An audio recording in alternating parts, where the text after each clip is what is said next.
Living in a small apartment means that clutter shows up faster than anywhere else. But here's the truth. You don't need expensive organizers or to completely change your life in order to fix the clutter problem. You just need simple but smart habits. Today, I am sharing some very simple, tidy hacks that I actually use in my own studio apartment. Nothing fancy or perfect because I am neither of those things. And truth be told, I don't even think I want to be either of those things. Thank you. Just a few simple hacks and habits that can help you when you're short on time and energy, but especially when you're short on space.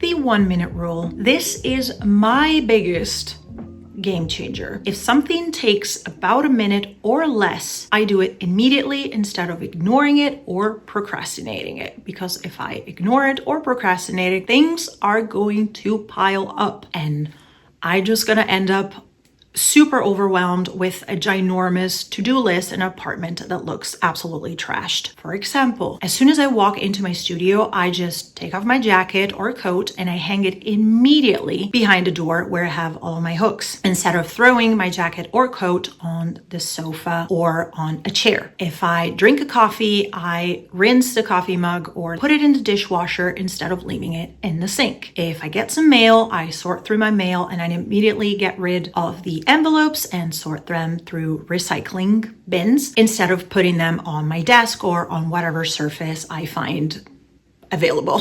In a tiny space, leaving these small things out can create an avalanche of clutter before you even realize it. So taking care of these things immediately stops the mess and it helps you contain the clutter to a minimum on a daily basis and long term. The curtain conceal. This one feels a little bit of a cheat, but trust me, it does work. It did work for me. Very, very, very good. Let's be honest, sometimes you just don't have the energy, the time, the money, or all three to perfectly organize every single corner of your space or to put every single little thing that you own into a container or an organizer. Maybe you also have like a very awkward space to organize, and not every one of us is a DIY passionate or a DIY expert, and that is absolutely okay. Take my entryway, for example. I had this space behind my door. Basically, when you open the door of my studio apartment, exactly in the direction of where the door is going when you open it, there was this little space that was kind of large, but not very deep,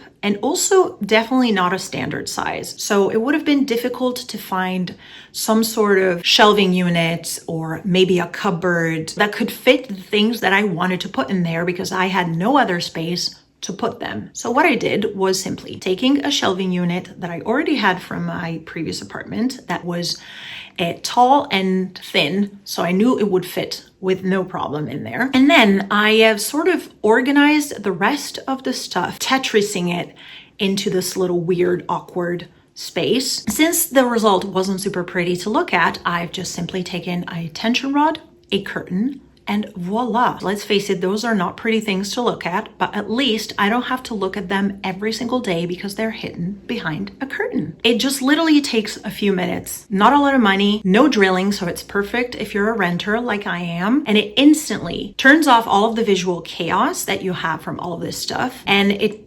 transforms it into a cleaner design, into something that it's kind of like a cleaner feature. Out of sight, out of mind. It works every time, and this one is no exception in my opinion, and your small space instantly feels calmer. Storage, but make it pretty. In small spaces, I feel like it's very common belief to hide things behind closed doors or boxes, organizers, as much as you can, which works the majority of the times, but sometimes you just have things that are not necessarily that easy to organize in this way. Maybe you don't have enough space to do so, or for whatever reason. So I think that in situations where this is not naturally happening, your best solution is to stop hiding things and start styling them. If you have to store things out in the open for some reason, turn them into decor. Make them as pretty, as pleasant to the eye and aesthetically pleasing as you can. You don't have a lot of counter space in your kitchen? You can hang some of your utensils on a little rod and you can display them as if they were decor. I did that in my kitchen. It's been like that for years. I like it, and it frees up the space, like the very limited counter space that I have. And it actually makes things easier, because whenever I need a wooden spoon or a spatula of some sort, it's there. I grab it, there. Done. You can use woven baskets or matching trays, pretty trays that you like, to corral things in them and just kind of like collect random items and put them together. When your storage solutions match your style, your aesthetic, your brain does not see mess anymore, but it sees design. It sees cohesion and harmony. And turning storage into decor basically tricks your brain, in my opinion, into feeling more organized, even if you have your stuff out and displayed. Create visual quiet. Group things by color, by material, or find ways to mute things down where you want things to be a little more muted down, so it turns down that noise in your brain when you look at those things. It sounds silly, but it really does work. For example, most of the books that I have on my bookshelf are grouped by color. In my bathroom, since I have an open shelving, because nothing else fits in there because it's too small, I have decided to turn all of the packagings to the other side. So basically the front of the packaging is not showing, because I don't want to look at the big brands and labels and that kind of stuff. So it just makes it less overwhelming for my brain to look at whenever I am in my bathroom and I need to use my products. I grouped per color and aesthetic the little trinkets that I have on my bookshelf, so it doesn't look like they're randomly tossed on my bookshelf, but they kind of like have a sense and a cohesion. You don't need to buy anything new for this. You just need to rearrange what you have so your eyes can rest a little. Since the very beginning in my studio, I personally have tried to organize everything and set everything according also not only to functionality, but also to my aesthetics and my color palette. But that's not always possible. So for all those things that it's not possible for you to match to a certain aesthetic or color palette, just try to make it work for you so it's less overwhelming for your eyes and for your brain. If you reduce the visual noise, the whole room instantly feels like it can breathe a little more and it feels a little calmer. I feel like I probably should explain a little better what I meant here, because as I'm editing this, I'm realizing that probably it doesn't come out the way I really wanted to explain it. By no means I meant that you should get rid of all colors if you live in a small space, because that's what creates visual noise. I'm not trying to encourage you to live in a monochrome space, and if you love color, to get rid of colors. Absolutely not. The space should reflect the person that you are, your needs, your aesthetics, your everyday life. So if color is a part of your life, absolutely go for it. What I meant is that if there's something that for some reason creates some sort of visual noise, try to find the reason for that visual noise and try to find a way to get rid of that noise, to make it a little less noisy, visually speaking. Find a thing that is disturbing you and rearrange things in a way that makes more sense for you. Try to find whatever is disturbing you and turn it into something that is no longer disturbing you, but it's serving you instead.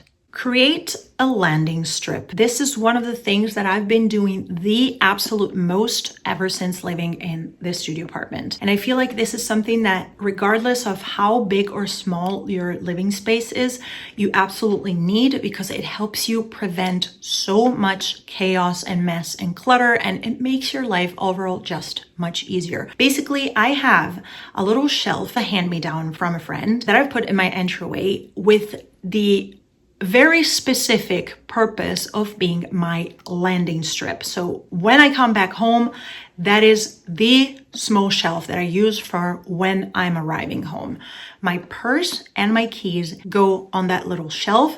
Nothing else comes on there, because I want to be able to have my purse and my keys. Yes, not in my purse because I want to be able to see them so that I make sure that I grab them when I need to go out. And when I come in, I know automatically where they are. I don't want to spread these things around my studio and potentially create clutter. I don't really have space realistically for these things. So I corral them there. I also have over door hooks behind my entry door. So when I come home, again, 60 seconds, I can take off my jacket or coat and I can hang it in there. And when I need to go out again, my jacket is right there waiting for me. And I don't put it anywhere else, on the couch, on this, on a chair, wherever. This system really helps you keep things collected and grouped and corralled at the entrance where you need them the most when you need to go out again, so they don't spread somewhere else in your apartment. They don't create potentially clutter somewhere else where you actually don't need these things. So if every item has a specific home at the entrance, it just never ends up on a chair, on a couch, on a table, on the floor, you name it. Utilize vertical space. In a small apartment, floor and table space, flat surfaces in general are very precious and valuable, but also very limited for obvious reasons.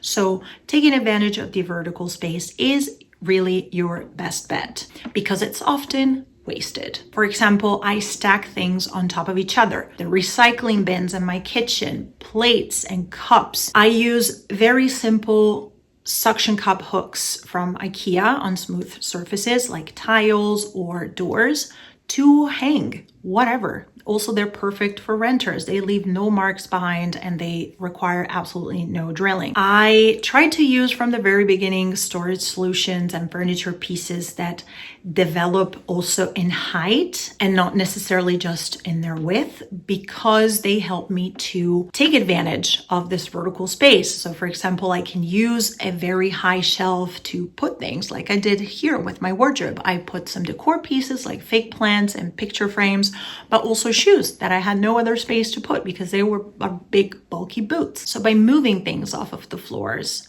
or flat surfaces, you instantly clear more room for you and for living. And you also create some systems that can help you maximize your space and contain the clutter to a minimum. What I like to call the closing time habit or ritual. You can think of your apartment like a coffee shop. When it closes, the staff obviously cleans everything up and also sets everything and prepares everything for the next day. So the cafe or the coffee shop can open in the morning much easier and smoother. I don't do this necessarily every single night, depending on how tired I am, but just a few minutes to check if anything feels off in my apartment so I can set it or prep it for the next day to make my life easier. I don't clean a lot. I don't tidy up the entire studio. I just make those little tweaks that can help me to feel calmer and not wake up on the next day to yesterday's mess. So just using a few minutes every night to just make those little tidy ups and